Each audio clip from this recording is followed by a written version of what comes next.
News ಎಕ್ಸ್‌ಪ್ರೆಸ್‌ಗೆ ಸ್ವಾಗತ. ನಾನು ಚೈತ್ರಾಂಚನ್. ಚಿಕ್ಕಮಗಳೂರಿನಲ್ಲಿ ಶೋಭಾಗೆ ಟಿಕೆಟ್ ನೀಡದಂತೆ ಗೋ ಬ್ಯಾಕ್ ಅಭಿಯಾನ. ಶೋಭಾ ಕರಂದ್ಲಾಜೆಗೆ ಸಿಟಿ ರವಿ ಪರೋಕ್ಷ ಟಾಂಗ್. ಮೈಸೂರಿನಲ್ಲಿ ಪ್ರತಾಪ್ ಸಿಂಹಗೆ ಟಿಕೆಟ್ ಕೈ ತಪ್ಪೋ ವದಂತಿ ಬಗ್ಗೆ ಜೋಶಿ ಹೇಳಿದ್ದೇನು? ಇವೆಲ್ಲವನ್ನು ನೋಡೋಣ ಬಿಜೆಪಿ ಟಿಕೆಟ್ ಫೈಟ್ ನ್ಯೂಸ್ ಎಕ್ಸ್‌ಪ್ರೆಸ್‌ನಲ್ಲಿ. ಚಿಕ್ಕಮಗಳೂರು ಜಿಲ್ಲೆಯಲ್ಲಿ ಗೋ ಬ್ಯಾಕ್ ಅಭಿಯಾನ ತಾರಕಕ್ಕೇರಿದೆ. ಶೋಭಾಗೆ ಬಿಜೆಪಿ ಟಿಕೆಟ್ ನೀಡದಂತೆ ಬಿಜೆಪಿ ಕಾರ್ಯಕರ್ತರು ಪ್ರತಿಭಟನೆ ನಡೆಸಿದ್ದಾರೆ. ಬಿಜೆಪಿ ಜಿಲ್ಲಾ ಕಚೇರಿಯಲ್ಲೇ ದೊಡ್ಡ ಹೈಡ್ರಾಮಾವೇ ನಡೆಯಿತು. ಶಾಸಕ ಆರಗ ಜ್ಞಾನೇಂದ್ರ, ಮಾಜಿ ಎಂಎಲ್ಸಿ ಭಾನುಪ್ರಕಾಶ್ ಎದುರೇ ಆಕ್ರೋಶಗೊಂಡ್ರು. ಯಡಿಯೂರಪ್ಪ ವಿರುದ್ಧ ಕಾರ್ಯಕರ್ತರು ಗರಂ ಆದ್ರು.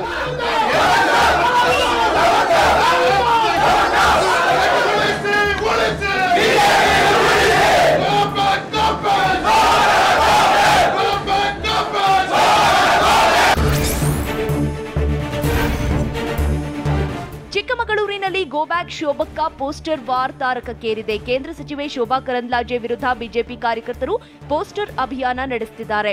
ಪ್ರತಾಪ್ ಸಿಂಹಗೆ ಟಿಕೆಟ್ ಕೊಡದಿದ್ರೆ ಶೋಭಾ ಕರಂದ್ಲಾಜೆಗೂ ಕೊಡಬೇಡಿ ಅಂತ ಸರಣಿ ಪೋಸ್ಟ್ ಮೂಲಕ ಬಿಜೆಪಿ ಕಾರ್ಯಕರ್ತರು ಆಕ್ರೋಶ ವ್ಯಕ್ತಪಡಿಸಿದ್ರು.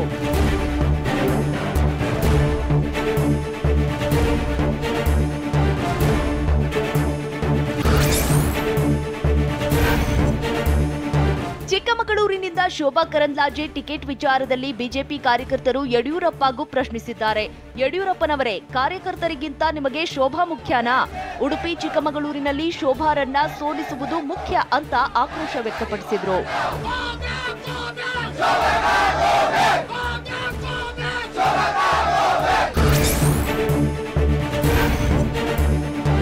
ಲೋಕಸಭೆ ಚುನಾವಣೆ ಹೊತ್ತಲ್ಲೇ ಮೈಸೂರಿನಲ್ಲಿ ರಾಜಕೀಯ ಜೋರಾಗಿಯೇ ನಡೆಯುತ್ತಿದೆ.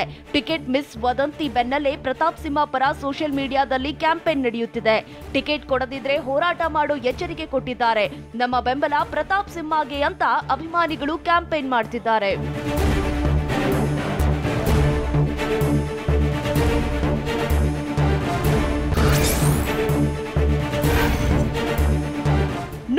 ನೂರರಷ್ಟು ಪ್ರತಾಪ್ ಸಿಂಹಗೆ ಟಿಕೆಟ್ ಸಿಗುತ್ತೆ ಅಂತ ಮೈಸೂರಿನಲ್ಲಿ ಜೆಡಿಎಸ್ ಶಾಸಕ ಜಿಟಿ ದೇವೇಗೌಡ ಹೇಳಿದ್ರು. 10 ವರ್ಷದಲ್ಲಿ ಉತ್ತಮವಾದ ಕೆಲಸಗಳನ್ನ ಮಾಡಿದ್ದಾರೆ. ಅವರಿಗೆ ಟಿಕೆಟ್ ತಪ್ಪುತ್ತೆ ಎಂಬ ವಿಚಾರ ನಮಗೆ ಗೊತ್ತಿಲ್ಲ ಅಂದಿದ್ದಾರೆ. ನಮ್ಮ ಗಮನಕ್ಕೆ ಯಾವುದು ಬಂದಿಲ್ಲ. 10 ವರ್ಷ ಒಳ್ಳೆ ಕೆಲಸ ಮಾಡಿದ್ದಾರೆ, ಅಭಿವೃದ್ಧಿ ಕೆಲಸಗಳನ್ನು ಕೂಡ ಮಾಡಿದ್ದಾರೆ, ಒಳ್ಳೆ ಹೆಸರು ಕೂಡ ಗಳಿಸಿದ್ದಾರೆ. ಅದರಿಂದ ಎಲ್ಲರೂ ಪ್ರತಾಪ್ ಸಿಂಹ ಅವರಿಗೆ ಟಿಕೆಟ್ ಸಿಗುತ್ತೆ ಅನ್ನೋ ನಂಬಿಕೆ ಮೇಲೆ ಇದೆ. ಮಾಜಿ ಸಚಿವ ಈಶ್ವರಪ್ಪ ಪುತ್ರ ಕಾಂತೇಶ್ಗೆ ಟಿಕೆಟ್ ಕೊಡಿಸುವ ಪ್ರಯತ್ನ ಮಾಡ್ತೀನಿ ಅಂತ ಶಿವಮೊಗ್ಗದಲ್ಲಿ ಮಾಜಿ ಸಿಎಂ ಯಡಿಯೂರಪ್ಪ ಹೇಳಿದ್ದಾರೆ. ನಿನ್ನೆ ಅವರ ಮನೆಗೆ ಪ್ರಹ್ಲಾದ್ ಜೋಶಿರನ್ನ ಕಳುಹಿಸಿದ್ದೆ. ನನ್ನ ಜೊತೆ ಈಶ್ವರಪ್ಪ ಬಂದ್ರೆ ದೆಹಲಿಗೆ ಕರೆದೊಯ್ಯುತ್ತೇನೆ ಅಂದಿದ್ದಾರೆ. ಈಶ್ವರಪ್ಪನ ಮಗನ ಬಗ್ಗೆ ನಾವು ಶಕ್ತಿ ಮೀರಿ ಪ್ರಾಮಾಣಿಕ ಪ್ರಯತ್ನ ಮಾಡ್ತಾ ಇದ್ದೀವಿ. ಈಗಲೂ ಕಾಲ ಮಿಂಚಿಲ್ಲ. ಅವ್ರಿಗೆ ನಾನು ರಿಕ್ವೆಸ್ಟ್ ಮಾಡ್ಕೊತೀನಿ, ಅವ್ರು ಬಂದರೆ ನಾನೇ ಅವ್ರ ಜೊತೆ ಕರ್ಕೊಂಡು ಅಮಿತ್ ಶಾ ಜೊತೆ ಮಾತಾಡಿಸ್ತೀನಿ. ನಮ್ಮ ಮಗನಿಗೆ ಸೀಟ್ ಕೊಡ್ಸೋಕ್ಕೆ ಏನು ಬೇಕೋ ನನ್ನಿಂದ ಆಗೋ ಎಲ್ಲ ಪ್ರಾಮಾಣಿಕ ಪ್ರಯತ್ನ ನಾನು ಮಾಡೋಕ್ಕೆ ಸಿದ್ಧ. ಹಾಲಿ ಸಂಸದರಿಗೆ ಟಿಕೆಟ್ ಕೈ ತಪ್ಪೋದು ಊಹಾಪೋಹ ಅಂತ ಹುಬ್ಬಳ್ಳಿಯಲ್ಲಿ ಕೇಂದ್ರ ಸಚಿವ ಪ್ರಹ್ಲಾದ್ ಜೋಶಿ ಹೇಳಿದ್ರು. ಚುನಾವಣೆಯಲ್ಲಿ 8 ಸಲ ಗೆದ್ದವರಿಗೂ ಟಿಕೆಟ್ ನೀಡಿದ್ದಾರೆ, 2ನೇ ಸಲ ಗೆದ್ದವರಿಗೂ ತಪ್ಪಿಸಿದ್ದಾರೆ. ಬಿಜೆಪಿ 2ನೇ ಪಟ್ಟಿ 2-3 ದಿನಗಳಲ್ಲಿ ಫೈನಲ್ ಆಗಬಹುದು ಅಂದಿದ್ದಾರೆ. 8ನೇ ಸರ್ತಿ ಆದವರಿಗೂ ಕೊಟ್ಟಿದ್ದಾರೆ, 2ನೇ ಸರ್ತಿ ಆದವರಿಗೂ ತಪ್ಪಿಸಿದ್ದಾರೆ. ನಾ ಹೇಳಿದ್ನಲ್ಲ, ಯಾವುದಕ್ಕೂ ಊಹಾಪೋಹಗಳಿಗೆ ಉತ್ತರ ಕೊಡ್ಲಿಕ್ಕೆ ಸಾಧ್ಯ ಇಲ್ಲ. ವೀರೇಂದ್ರ ಕುಮಾರ್ ಅವರು ಉದಾಹರಣೆಗೆ ನಾ ಹೇಳೋದು, ವೀರೇಂದ್ರ ಕುಮಾರ್ ಅವರು 8ನೇ ಸರ್ತಿ ಟಿಕೆಟ್ ಸಿಕ್ಕಿಲ್ವಾ? ಇದಕ್ಕೆ ಅರ್ಥ ಇಲ್ಲ. ಅನಗತ್ಯ ಊಹಾಪೋಹಗಳು. ಟಿಕೆಟ್ ವಿಚಾರದಲ್ಲಿ ಬಿಜೆಪಿ ಮಾಜಿ ಶಾಸಕ ಬಿಸಿ ಪಾಟೀಲ್ ಅಸಮಾಧಾನ ಬಗ್ಗೆ ಕೇಂದ್ರ ಸಚಿವ ಪ್ರಹ್ಲಾದ್ ಜೋಶಿ ಮಾತನಾಡಿ, ಬಿಸಿ ಪಾಟೀಲ್ರನ್ನ ವರಿಷ್ಠರು ಸಮಾಧಾನ ಮಾಡ್ತಾರೆ, ಟಿಕೆಟ್ ಘೋಷಣೆ ಆದ್ಮೇಲೆ ಎಲ್ಲರ ಜೊತೆ ಮಾತಾಡ್ತಾರೆ ಅಂದಿದ್ದಾರೆ.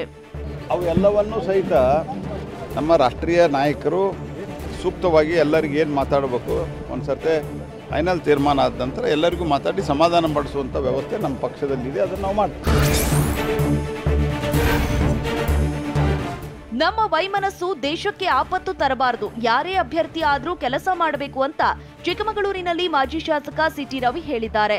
ಒಂದೇ ಧ್ವನಿಯಲ್ಲಿ ನಾವು ಕೆಲಸ ಮಾಡಬೇಕು, ಭಾವನೆಗಳನ್ನ ತಿಳಿಸೋದಕ್ಕೆ ಮಾರ್ಗಗಳು ಇದೆ, ಕಾರ್ಯಕರ್ತರು ತಮ್ಮ ಅಭಿಪ್ರಾಯ ತಿಳಿಸಿದ್ದಾರೆ ಅಂದ್ರು. ಈಗ ನಾವು ರಾಷ್ಟ್ರಹಿತವನ್ನು ಗಮನದಲ್ಲಿ ಇಟ್ಕೊಂಡು ರಾಜಕಾರಣ ಮಾಡಬೇಕಾಗಿರ್ತಕ್ಕಂಥ ಕಾಲ. ರಾಷ್ಟ್ರಹಿತದ ಹಿನ್ನೆಲೆಯಲ್ಲೇ ನಾವು ಉಳಿದೆಲ್ಲ ವಿಷಯಗಳನ್ನು ಮರೆತು ಒಂದೇ ಧ್ವನಿಯಾಗಿ ನಾವು ಕೆಲಸ ಮಾಡಬೇಕು. ಕರ್ನಾಟಕ 28ಕ್ಕೆ 28 ಸ್ಥಾನವನ್ನು ಗೆಲ್ಲಬೇಕು. ನಮ್ಮ ಒಡಕಿನ ಲಾಭ ಅನ್ಯರಿಗೆ ಆಗದಂತೆ, ಅಂದರೆ ಕಾಂಗ್ರೆಸ್ಗೆ ಆಗದಂತೆ ಎಚ್ಚರ ವಹಿಸಬೇಕಾಗಿರ್ತಕ್ಕಂಥ ಜವಾಬ್ದಾರಿ ನಮ್ಮ ಮೇಲಿದೆ.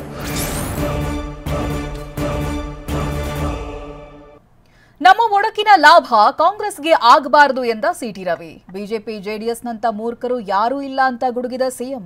ಬೆಳಗಾವಿ ಚಿಕ್ಕೋಡಿ ಕ್ಷೇತ್ರದ ಅಭ್ಯರ್ಥಿ ಆಯ್ಕೆಯೇ ಕಾಂಗ್ರೆಸ್ಗೆ ಟೆನ್ಷನ್. ಇದೆಲ್ಲವನ್ನು ನೋಡೋಣ ರಾಜಕೀಯ ನ್ಯೂಸ್ ಎಕ್ಸ್‌ಪ್ರೆಸ್ನಲ್ಲಿ. ನಮ್ಮ ಒಡಕಿನ ಲಾಭ ಕಾಂಗ್ರೆಸ್ಗೆ ಆಗಬಾರದು ಅಂತ ಚಿಕ್ಕಮಗಳೂರಲ್ಲಿ ಮಾಜಿ ಶಾಸಕ ಸಿಟಿ ರವಿ ಹೇಳಿದ್ರು. ಜೆಡಿಎಸ್ ಬಿಜೆಪಿ ಕಾರ್ಯಕರ್ತರು ಒಂದಾಗಬೇಕು, ಚುನಾವಣೆಯಲ್ಲಿ ಒಂದಾಗಿ ಕೆಲಸ ಮಾಡಬೇಕು, ಕಾರ್ಯಕರ್ತರನ್ನ ಒಂದಾಗಿ ಕೊಂಡೊಯ್ಯಬೇಕಿದೆ, ಪಕ್ಷ ಯಾರಿಗೆ ಟಿಕೆಟ್ ಕೊಟ್ಟರು ಕೆಲಸ ಮಾಡಿ ಅಂದಿದ್ದಾರೆ. ನೀವು ದೇಶವನ್ನು ನೋಡಿ, ದೇಶದ ನಾಯಕತ್ವವನ್ನು ನೋಡಿ, ಯಾರೇ ಅಭ್ಯರ್ಥಿ ಆದರೂ ಕೂಡ ಮೋದಿಯವರೇ ನಮ್ಮ ಅಭ್ಯರ್ಥಿ ಅಂತ ಭಾವನೆ ಇಟ್ಕೊಂಡು ನಾವೆಲ್ಲರೂ ಕೆಲಸ ಮಾಡಬೇಕಾಗತ್ತೆ. ಯಾಕೆಂದರೆ ನಮ್ಮ ವೈಮನಸ್ಯವು ಅದು ದೇಶಕ್ಕೆ ಆಪತ್ತನ್ನು ತರಬಾರ್ದು. ನಾವೆಲ್ಲರೂ ಒಂದೇ ಧ್ವನಿಯಿಂದ ಕೆಲಸ ಮಾಡಬೇಕು. ನನ್ನ ಹತ್ರ ವೈಯಕ್ತಿಕವಾಗಿ ಮಾತಾಡಿದವರಿಗೂ ಇದೇ ಮಾತು ಹೇಳಿದ್ದೀನಿ. ನಮ್ಮ ಗುರಿ ಮೋದಿ ಮತ್ತೊಮ್ಮೆ, ಒಂದೇ ಗುರಿ ಇಟ್ಕೊಂಡು ನಾವು ಅದಕ್ಕಾಗಿ ಕೆಲಸ ಮಾಡಬೇಕಾಗತ್ತೆ. ಆ ನಿಟ್ಟಿನಲ್ಲಿ ನಿಮ್ಮ ಭಾವನೆಯನ್ನು ತಿಳಿಸೋದಕ್ಕಿರುವ ಮಾರ್ಗಗಳು ಬೇರೆ ಬೇರೆ ಇದ್ದಾವೆ. ಕೇಂದ್ರ ಸಚಿವೆ ಶೋಭಾ ಕರಂದ್ಲಾಜೆಗೆ ಮಾಜಿ ಸಚಿವ ಸಿಟಿ ರವಿ ಪರೋಕ್ಷ ಟಾಂಗ್ ಕೊಟ್ಟಿದ್ದಾರೆ. ಪಕ್ಷಕ್ಕೆ ದ್ರೋಹ ಮಾಡಿದ್ರೆ ಕರ್ಮ ಬೆನ್ನು ಬಿಡೋದಿಲ್ಲ, ಪಕ್ಷಕ್ಕೆ ಒಳಗೆ ದ್ರೋಹ ಮಾಡಿದ್ರೆ ಅನುಭವಿಸ್ತಾರೆ. ನಾನು ಇಷ್ಟೊಂದು ಕೆಲಸ ಮಾಡಿದ್ರು ಸೋಲಿಸಿದ್ರು, ಅವರವರ ಕರ್ಮವನ್ನ ಅವರೇ ಅನುಭವಿಸಬೇಕು ಎಂದಿದ್ದಾರೆ. ಅತಿ ವಿಶ್ವಾಸವು ಕೆಲವೊಮ್ಮೆ ಈ ರೀತಿ ಸೋಲಿಗೆ ಕಾರಣ ಆಗುತ್ತೆ. ನಾನು ಇನ್ನೊಬ್ಬರ ಕಡೆಗೆ ಬೆಟ್ ಮಾಡಿ ತೋರ್ಸೋಕ್ಕಾಗೋದಿಲ್ಲ. ಅವರವರ ಕರ್ಮವನ್ನು ಅವರವರು ಅನುಭವಿಸಬೇಕು.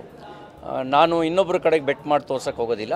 ತಪ್ಪು ನನ್ನದೇ ಇರಬೇಕು, ನನ್ನ ತಪ್ಪಿಂದಲೇ ಸೋತಿದ್ದೀನಿ ಅಂತ ಈಗಾಗಲೇ ನಾನು ಹೇಳ್ಕೊಂಬಿಟ್ಟಿದ್ದೀನಿ. ಯಾರಾದರೂ ಆ ಥರ ಪಕ್ಷದ್ರೋಹದ ಕೆಲಸ ಮಾಡಿದರೆ ಅವರವ್ರ ಕರ್ಮ ಅವ್ರನ್ನ ಬೆನ್ನು ಹಿಡದೆ ಕಾಡುತ್ತೆ. ನಾನು ಅದ್ರ ಬಗ್ಗೆ ಈ ಕಾಮೆಂಟ್ಸ್ ಮಾಡೋಕ್ಕೆ ಬಯಸೋದಿಲ್ಲ. ಬಿಜೆಪಿ ಜೆಡಿಎಸ್ ಮಾಡಿಕೊಂಡಿದ್ದು ಅಪವಿತ್ರ ಮೈತ್ರಿ ಅಂತ ಬೆಂಗಳೂರಲ್ಲಿ ಸಿಎಂ ಸಿದ್ದರಾಮಯ್ಯ ಕಿಡಿಕಾರಿದ್ದಾರೆ. ದೇವೇಗೌಡರು ಮುಂದಿನ ಜನ್ಮದಲ್ಲಿ ಮುಸ್ಲಿಂ ಆಗಿ ಹುಟ್ಟುತ್ತೇನೆ ಎಂದಿದ್ರು, ಕೋಮುವಾದಿ ಜೊತೆ ಹೋಗುವುದಿಲ್ಲ ಅಂತ ಹೇಳಿದ್ರು. ಇದೀಗ ಜೆಡಿಎಸ್ ಉಳಿಸಿಕೊಳ್ಳಲು ಬಿಜೆಪಿ ಜೊತೆ ಹೋಗಿದ್ದಾರೆ ಅಂತ ವಾಗ್ದಾಳಿ ನಡೆಸಿದ್ದಾರೆ. ಪಕ್ಷ ಉಳಿಸಲಿಕ್ಕೋಸ್ಕರ ಬಿಜೆಪಿಯವರ ಜೊತೆ ನಾವು ಹೊಂದಾಣಿಕೆ ಮಾಡ್ಕೊಂಡಿದ್ದೀವಿ. ಯಾರು ಕುಮಾರಸ್ವಾಮಿ ಅವರ ಸರ್ಕಾರವನ್ನು ತೆಗೆದಾಕಿದ್ರು ಅವ್ರ ಜೊತೆನಲ್ಲೇ ಪಕ್ಷ ಉಳಿಸ್ಲಿಕ್ಕೋಸ್ಕರ ನಾವು ಹೊಂದಾಣಿಕೆ ಮಾಡ್ಕೊತಾ ಇದ್ದೀವಿ.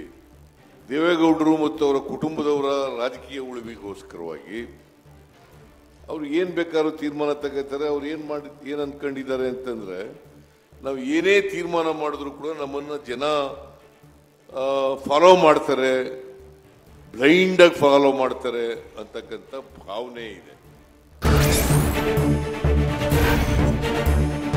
ಬಿಜೆಪಿ ಜೆಡಿಎಸ್ನಂತ ಮೂರ್ಖರು ಯಾರೂ ಇಲ್ಲ ಅಂತ ಬೆಂಗಳೂರಿನಲ್ಲಿ ಸಿಎಂ ಸಿದ್ದರಾಮಯ್ಯ ವಾಗ್ದಾಳಿ ನಡೆಸಿದ್ದಾರೆ. ಮೋದಿ ಹೆಸರಿನ ಮೇಲೆ ಗೆಲ್ತೀವಿ ಅಂತ ಅಂದುಕೊಂಡಿದ್ದಾರೆ. ವಿಧಾನಸಭೆ ಚುನಾವಣೆಯಲ್ಲಿ ರೋಡ್ ಶೋ ಮಾಡಿಸಿದ್ರು, ಆದರೆ ಗೆಲ್ಲಲೇ ಇಲ್ಲ. ಅಭಿವೃದ್ಧಿ ಕೆಲಸ ಮಾಡಿದ್ರೆ ಮಾತ್ರ ಜನ ವೋಟ್ ಹಾಕ್ತಾರೆ ಅಂತ ತಿರುಗೇಟು ಕೊಟ್ರು. ಬಿಜೆಪಿಯವರು ಏನ್ ತಿಳ್ಕೊಂಡ್ಬಿಟ್ಟಿದ್ದಾರೆ, ನರೇಂದ್ರ ಮೋದಿ ಅವರ ಹೆಸರಿನ ಮೇಲೆ ಗೆಲ್ತೀವಿ ಅಂತ. ಅದರಿಂದ ಬರೀ ನರೇಂದ್ರ ಮೋದಿಯವರ ಹೆಸರಿನಲ್ಲೇ ಗೆದ್ಬಿಡ್ತೀವಿ ಅಂತ ಇದ್ದಾರಲ್ಲ, ಇವರಂತ ಮೂರ್ಖರು ಯಾರು ಇಲ್ಲ ಅಂತಕ್ಕಂಥದ್ದನ್ನು ತಿಳ್ಕೋಬೇಕು. ಈ ಬಿಜೆಪಿಯವರು JDS-ನವರು ಇದ್ದಾರಲ್ಲ, ಹೆಸರಿನಲ್ಲೇ ಗೆದ್ಬಿಡ್ತೀವಿ, ನರೇಂದ್ರ ಮೋದಿ ಅವರ ಹೆಸರಿನಲ್ಲೇ ಗೆದ್ಬಿಡ್ತೀವಿ, ಏನಾದ್ರು ಕೆಲಸ ಮಾಡಿರ್ಬೇಕಲ್ವಾ. ಮಂಡ್ಯದಲ್ಲಿ ಕಾಂಗ್ರೆಸ್ ಗ್ಯಾರಂಟಿ ಸಮಾವೇಶಕ್ಕೆ ಎಲ್ಲ ರೀತಿಯ ಸಿದ್ಧತೆ ಮಾಡಿಕೊಳ್ಳಲಾಗ್ತಿದೆ. ಮಂಡ್ಯ ಜಿಲ್ಲೆಯಲ್ಲೇ 2ನೇ ಬಾರಿಗೆ ಕಾಂಗ್ರೆಸ್ ಸಮಾವೇಶ ಆಯೋಜಿಸಿದೆ. ಲೋಕಸಭೆ ಚುನಾವಣೆ ಹೊತ್ತಲ್ಲಿ ಹಳೆ ಮೈಸೂರು ಟಾರ್ಗೆಟ್ ಮಾಡಿ ಸಿಎಂ ಸಿದ್ದರಾಮಯ್ಯ ನೇತೃತ್ವದಲ್ಲಿ ಸಮಾವೇಶ ಮಾಡಲಾಗ್ತಿದೆ.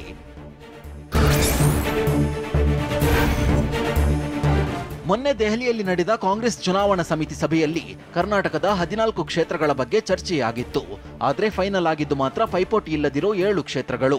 ಹೀಗಾಗಿ ಉಳಿದ ಕ್ಷೇತ್ರಗಳು ಕಾಂಗ್ರೆಸ್ ನಾಯಕರಿಗೆ ಜೇನುಗೂಡಿಗೆ ಕೈ ಹಾಕಿದಂತಾಗಿದೆ. ಹೀಗಾಗಿ ಮಾರ್ಚ್ 11ರಂದು ಮತ್ತೊಂದು ಸುತ್ತಿನ ಸಭೆ ನಡೆಯಲಿದೆ.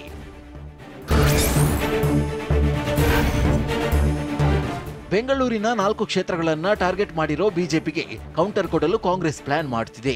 ಬೆಂಗಳೂರು ದಕ್ಷಿಣದಲ್ಲಿ ಬಿಜೆಪಿ ಸಂಸದ ತೇಜಸ್ವಿ ಸೂರ್ಯ ಎದುರಿಸಲು ಯುವಕರಿಗೆ ಮಣೆ ಹಾಕುವ ಸಾಧ್ಯತೆ ಇದೆ. ಈ ಕ್ಷೇತ್ರದಲ್ಲಿ ತುಮಕೂರು ಟಿಕೆಟ್ ಆಕಾಂಕ್ಷಿಯಾಗಿದ್ದ ನಿಖಿತ್ ರಾಜ್ ಮೌರ್ಯ ಹೆಸರು ರೇಸ್ನಲ್ಲಿದೆ. ಇನ್ನು ಬೆಂಗಳೂರು ಉತ್ತರ ಕ್ಷೇತ್ರದಿಂದ ಕುಸುಮ ಹನುಮಂತರಾಯಪ್ಪರನ್ನ ಕಣಕ್ಕಿಳಿಸಲು ಕಾಂಗ್ರೆಸ್ ತಂತ್ರ ಹೆಣೆದಿದೆ.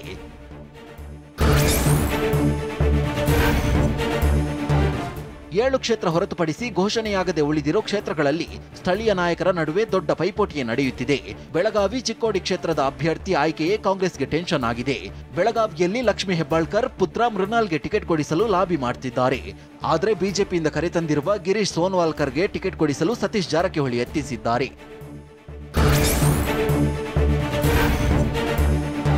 ಚಿಕ್ಕಬಳ್ಳಾಪುರ ಕೈ ಟಿಕೆಟ್ಗೆ 3 ಪ್ರಬಲ ಆಕಾಂಕ್ಷಿಗಳು ಇದ್ದಾರೆ ಅಂತ ಸಚಿವ ಡಾಕ್ಟರ್ ಎಂಸಿ ಸುಧಾಕರ್ ಹೇಳಿದ್ದಾರೆ. ಮಾಜಿ ಮುಖ್ಯಮಂತ್ರಿ ಡಾಕ್ಟರ್ ಎಂ ವೀರಪ್ಪ ಮೊಯ್ಲಿ, ರಕ್ಷರಾಮಯ್ಯ, ಶಿವಶಂಕರ ರೆಡ್ಡಿ ಮಧ್ಯೆ ಪೈಪೋಟಿ ಇದೆ. ಹೈಕಮಾಂಡ್ ಯಾರಿಗೆ ಟಿಕೆಟ್ ಕೊಟ್ಟರು ಗೆಲ್ತಾರೆ, ಅಲ್ಲದೆ ನನಗೆ ಚುನಾವಣೆಗೆ ಸ್ಪರ್ಧಿಸಲು ಯಾರು ಹೇಳಿಲ್ಲ ಅಂತ ಹೇಳಿದ್ರು.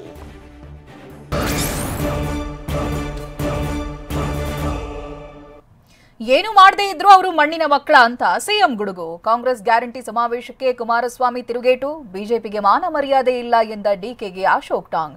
ಇದೆಲ್ಲವನ್ನು ನೋಡೋಣ ಮಾತಿನ ಸಮರ ನ್ಯೂಸ್ ಎಕ್ಸ್‌ಪ್ರೆಸ್ನಲ್ಲಿ.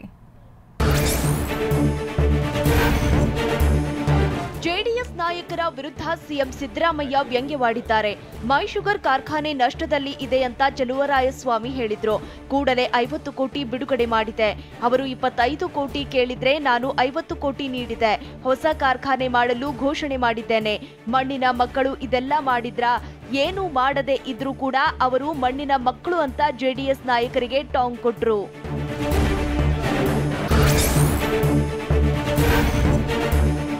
ಮಂಡ್ಯ ಲೋಕಸಭಾ ಕ್ಷೇತ್ರದ ಟಿಕೆಟ್ಗಾಗಿ ತಿಕ್ಕಾಟ ಶುರುವಾಗಿದೆ ಅಂತ ಮಂಡ್ಯದ ಕಾಂಗ್ರೆಸ್ ಸಮಾವೇಶದಲ್ಲಿ ಸಿಎಂ ಸಿದ್ದರಾಮಯ್ಯ ಲೇವಡಿ ಮಾಡಿದ್ರು. ಸುಮಲತಾಗೆ ಟಿಕೆಟ್ ಕೊಡಬೇಕಾ, ಜೆಡಿಎಸ್ಗೆ ಟಿಕೆಟ್ ಕೊಡಬೇಕಾ, ಯಾರಿಗೆ ಟಿಕೆಟ್ ಕೊಡಬೇಕೆಂದು ತಿಕ್ಕಾಟ ಶುರುವಾಗಿದೆ. ಬಿಜೆಪಿ ಜೆಡಿಎಸ್ ಅಪವಿತ್ರ ಮೈತ್ರಿಯನ್ನ ರಾಜ್ಯದ ಜನ ಒಪ್ಪಲ್ಲ. ಯಾರಿಗೆ ಟಿಕೆಟ್ ಕೊಟ್ರೂ ಮಂಡ್ಯದಲ್ಲಿ ಕಾಂಗ್ರೆಸ್ ಪಕ್ಷ ಗೆಲ್ಲುತ್ತೆ ಅಂತ ಸಿದ್ದರಾಮಯ್ಯ ಹೇಳಿದ್ರು.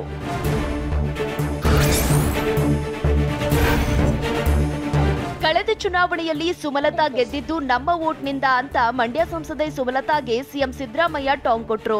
ಈ ಚುನಾವಣೆಯಲ್ಲಿ ಕಾಂಗ್ರೆಸ್ ಅಭ್ಯರ್ಥಿ ಗೆಲ್ಲಿಸುವಂತೆ ಮನವಿ ಮಾಡುತ್ತೇನೆ. ಮಂಡ್ಯ ಕ್ಷೇತ್ರದ ಜನ ನಮ್ಮ ಕೈ ಬಿಡಲ್ಲ ಅಂದ್ಕೊಂಡಿದ್ದೇನೆ. ಯಾರು ಏನ್ ಬೇಕಾದ್ರೂ ಹೇಳಿ, ಸ್ಟಾರ್ ಚಂದ್ರುನ ಸಂಸದ್ಗೆ ಕಳುಹಿಸಿ ಅಂತ ಕಾಂಗ್ರೆಸ್ ಸಮಾವೇಶದಲ್ಲಿ ಸಿಎಂ ಸಿದ್ದರಾಮಯ್ಯ ಮನವಿ ಮಾಡಿದ್ರು.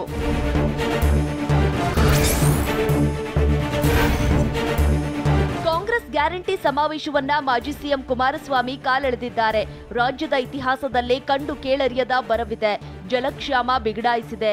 ಹನಿ ನೀರಿಗೂ ತತ್ವಾರ ಉಂಟಾಗಿದೆ. ಜನ ಜಾನುವಾರುಗಳ ಹಾಹಾಕಾರ ಇದೆ. ಇಷ್ಟಿದ್ರೂ ಗ್ಯಾರಂಟಿ ಸಮಾವೇಶ ಮಾಡ್ತಿದೆ ಅಂತ ಕಿಡಿಕಾರಿದ್ದಾರೆ.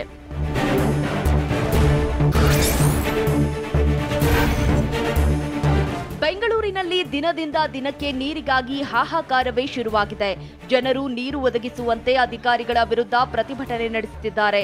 ನೀರಿನ ಸಮಸ್ಯೆ ಹಿನ್ನೆಲೆಯಲ್ಲಿ ಸರ್ಕಾರದ ವಿರುದ್ಧ ನಾಳೆ ಪ್ರತಿಭಟನೆಗೆ ಬಿಜೆಪಿ ಮುಂದಾಗಿದೆ. ನಾಳೆ ಫ್ರೀಡಂ ಪಾರ್ಕ್ನಲ್ಲಿ ಬೆಳಗ್ಗೆ 11 ಗಂಟೆಗೆ ಪ್ರತಿಭಟನೆ ನಡೆಯಲಿದೆ.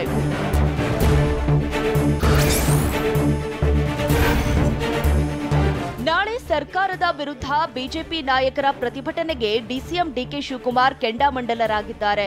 ಮಾನ ಮರ್ಯಾದೆ ಇದ್ರೆ ಕೇಂದ್ರದಿಂದ ಮೊದಲು ಪರಿಹಾರವನ್ನ ಕೊಡಿಸ್ಲಿ. 150 ದಿನದೊಳಗೆ ಮಾಡಬೇಕು ಅನ್ನೋದು ನಿಯಮ. ಅದನ್ನ ಬಿಟ್ಟು ಈ ಕಪಟ ನಾಟಕ ಆಡೋದನ್ನ ಬಿಡ್ಲಿ ಅಂತ ಕಿಡಿಕಾರಿದ್ರು.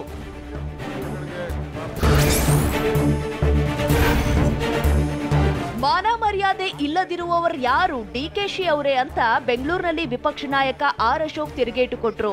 ಮಾನ ಮರ್ಯಾದೆ ಇರುವವರಾಗಿದ್ರೆ ನೀರು ಬಿಡ್ತಿರ್ಲಿಲ್ಲ.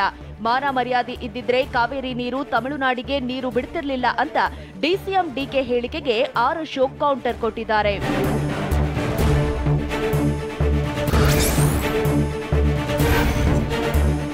ಸರ್ಕಾರ ತಮಿಳುನಾಡಿಗೆ ಪದೇ ಪದೇ ನೀರು ಬಿಡುತ್ತಿದೆ. ಇದು ನಾಚಿಕೆಗೆಟ್ಟ ಸರ್ಕಾರ ಅಂತ ಬೆಂಗಳೂರಿನಲ್ಲಿ ವಿಪಕ್ಷ ನಾಯಕ ಅಶೋಕ್ ವಾಗ್ದಾಳಿ ನಡೆಸಿದ್ದಾರೆ. ಹೊಂದಾಣಿಕೆಗಾಗಿ ತಮಿಳುನಾಡಿಗೆ ನೀರು ಬಿಟ್ಟಿದ್ದಾರೆ. ಅಂತಾರಾಷ್ಟ್ರೀಯ ಮಟ್ಟದಲ್ಲಿ ರಾಜ್ಯದ ಮಾನ ಹರಾಜು ಆಗ್ತಿದೆ. ಲೂಟಿ ಹೊಡೆಯೋದ್ರಲ್ಲಿ ಸರ್ಕಾರ ಬ್ಯುಸಿಯಾಗಿದೆ. ಪರಿಹಾರ ತರಲು ಯೋಗ್ಯತೆ ಇಲ್ಲದಿದ್ರೆ ಅಧಿಕಾರ ಬಿಡಿ ಅಂತ ಅಶೋಕ್ ಗುಡುಗಿದ್ರು. ಮಾನ ಮರ್ಯಾದೆ ಇಲ್ದವ್ರು ಯಾರು? ಅವಾಗ ಮಾನ ಮರ್ಯಾದೆ ಇದ್ರೆ ಯಾಕೆ ಕೇಂದ್ರ ಸರ್ಕಾರದ ಹೆಸರಿತ್ತಿಲ್ಲ? ಅವಾಗ ರಾಜ್ಯದಲ್ಲಿ ಬರಗಾಲ ಇದೆ, ಕೇಂದ್ರ ಸರ್ಕಾರದಿಂದ ಬಿಡಿಗಾಸು ಕೊಟ್ಟಿಲ್ಲ ಅಂತ ಬೆಂಗಳೂರಿನಲ್ಲಿ ಸಾರಿಗೆ ಸಚಿವ ರಾಮಲಿಂಗಾರೆಡ್ಡಿ ಕಿಡಿಕಾರಿದ್ದಾರೆ. ರಾಜ್ಯದಲ್ಲಿ ಕುಡಿಯುವ ನೀರಿನ ಸಮಸ್ಯೆ ಇದೆ, ಕೇಂದ್ರದ ಬಳಿ ಹೋಗಿ ಕೇಳ್ತಾರಾ ಇವರು? ನಾನು ಅಧಿಕಾರದಲ್ಲಿರೋದಕ್ಕೆ ನಿಭಾಯಿಸ್ತಿದ್ದೀವಿ, ಬಿಜೆಪಿಯವರು ಅಧಿಕಾರದಲ್ಲಿದ್ರೆ ಓಡಿ ಹೋಗ್ತಿದ್ರು ಅಂತ ಆಕ್ರೋಶ ವ್ಯಕ್ತಪಡಿಸಿದ್ರು. ಕೂಡ 25 ಜನ ಎಂಪಿಗಳಿದಾರಲ್ಲ, ಒಬ್ರು ಏನಾದರೂ ಪಾರ್ಲಿಮೆಂಟ್ ಅಲ್ಲಿ ನಮ್ಮ ರಾಜ್ಯಕ್ಕೆ ಬರಗಾಲದಲ್ಲಿ ಏನು ಹಣ ಬರಬೇಕು, ಗೈಡ್ಲೈನ್ಸ್ ಪ್ರಕಾರ ಇನ್ನೇನು ಜಾಸ್ತಿ ಏನು ಕೊಡೋದು ಬೇಡ, ಜಾಸ್ತಿ ಯಾವತ್ತೂ ಕೊಡೋದು ಇಲ್ಲ, ಆ ಗೈಡ್ಲೈನ್ಸ್ ಪ್ರಕಾರ ಹಣ ಬಿಡುಗಡೆ ಮಾಡಿದ್ದೀವರು ಒಬ್ಬರು ಮಾಹಿತಿಯಲ್ಲಿ.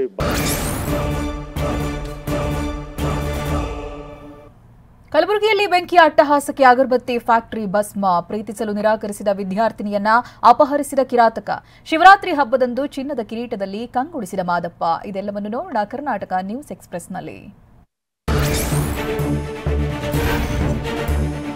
ಕಲಬುರಗಿಯಲ್ಲಿ ಅಗರಬತ್ತಿ ಫ್ಯಾಕ್ಟರಿ ಹೊತ್ತಿ ಉರಿದಿದೆ. ಶಾರ್ಟ್ ಸರ್ಕ್ಯೂಟ್ನಿಂದ ಫ್ಯಾಕ್ಟರಿಯಲ್ಲಿ ಏಕಾಏಕಿ ಬೆಂಕಿ ಕಾಣಿಸಿಕೊಂಡಿದ್ದು ಧಗಧಗಿಸಿದೆ. ಅಮಾವಾಸ್ಯೆ ನಿಮಿತ್ತ ಫ್ಯಾಕ್ಟರಿ ಬಂದ್ ಮಾಡಲಾಗಿತ್ತು. ಆದರೆ ಮಧ್ಯಾಹ್ನ 2:30 ಸುಮಾರಿಗೆ ಬೆಂಕಿ ಕಾಣಿಸಿಕೊಂಡಿದೆ. ಲಕ್ಷಾಂತರ ರೂಪಾಯಿ ಮೌಲ್ಯದ ಅಗರಬತ್ತಿ ಸುಟ್ಟು ಭಸ್ಮವಾಗಿದೆ. ಸ್ಥಳಕ್ಕಾಗಮಿಸಿ ಅಗ್ನಿಶಾಮಕ ಸಿಬ್ಬಂದಿ ಬೆಂಕಿ ನಂದಿಸಿದ್ದು ಆರ್ಜಿ ನಗರ ಪೊಲೀಸ್ ಠಾಣೆಯಲ್ಲಿ ಕೇಸ್ ದಾಖಲಾಗಿದೆ.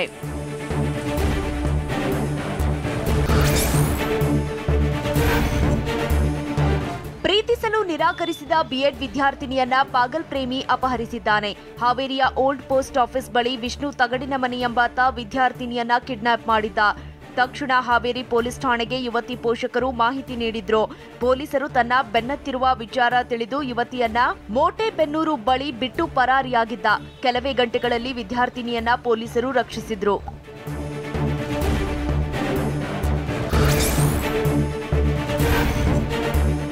ಬೆಂಗಳೂರಿನ ಮಾದನಾಯಕನಹಳ್ಳಿಯಲ್ಲಿ ಡಿಟರ್ಜೆಂಟ್ ಪೌಡರ್ ನಕಲು ಮಾಡುತ್ತಿದ್ದ ಫ್ಯಾಕ್ಟರಿ ಸೀಸ್ ಮಾಡಲಾಗಿದೆ. ಬ್ರಾಂಡೆಡ್ ಡಿಟರ್ಜೆಂಟ್ ಪೌಡರ್ ನಕಲು ಮಾಡ್ತಾ ಇದ್ರು. ಹಿಂದೂಸ್ತಾನ್ ಯೂನಿಲಿವರ್ ಸಂಸ್ಥೆ ಪೊಲೀಸರಿಗೆ ಮಾಹಿತಿ ನೀಡಿತ್ತು. ಮಾಹಿತಿ ಆಧರಿಸಿ ಮಲ್ಲೇಶ್ವರಂ ಪೊಲೀಸರು ದಾಳಿ ಮಾಡಿದ್ದಾರೆ. ದಾಳಿ ವೇಳೆ 20 ಲಕ್ಷ ರೂಪಾಯಿ ಮೌಲ್ಯದ ಡಿಟರ್ಜೆಂಟ್ ವಸ್ತುಗಳು, ಸುಮಾರು 15 ಲಕ್ಷ ಮೌಲ್ಯದ ಮಿಕ್ಸಿಂಗ್ ಮಷೀನ್ ಸೀಸ್ ಮಾಡಲಾಗಿದೆ.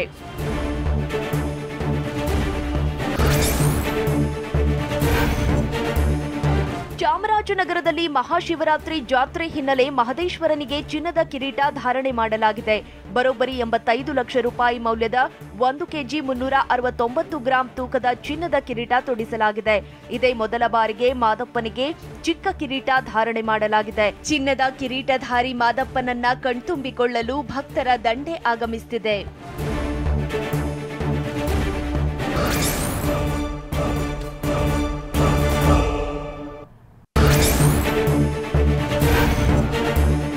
ತಮಿಳುನಾಡಿಗೆ ನೀರು ಹರಿಸಿದ್ದನ್ನ ವಿರೋಧಿಸಿ ಸರ್ಕಾರದ ವಿರುದ್ಧ ಬಿಜೆಪಿ ಕಾರ್ಯಕರ್ತರು ಪ್ರತಿಭಟನೆ ನಡೆಸಿದ್ದಾರೆ. ಮಂಡ್ಯದ ಬಿಜೆಪಿ ಕಚೇರಿ ಮುಂಭಾಗ ಕರಿಮಣಿ ಮಾಲೀಕ ಹಾಡು ಮೂಲಕ ಆಕ್ರೋಶ ವ್ಯಕ್ತಪಡಿಸಿದ್ರು. ಏನಿಲ್ಲ ಕುಡಿಯಲು ನಮಗೆ ನೀರಿಲ್ಲ ಅಂತ ಖಾಲಿ ಬಕೆಟ್ ಪೋಸ್ಟರ್ ಹಿಡಿದು ಪ್ರತಿಭಟನೆ ನಡೆಸಿದ್ರು.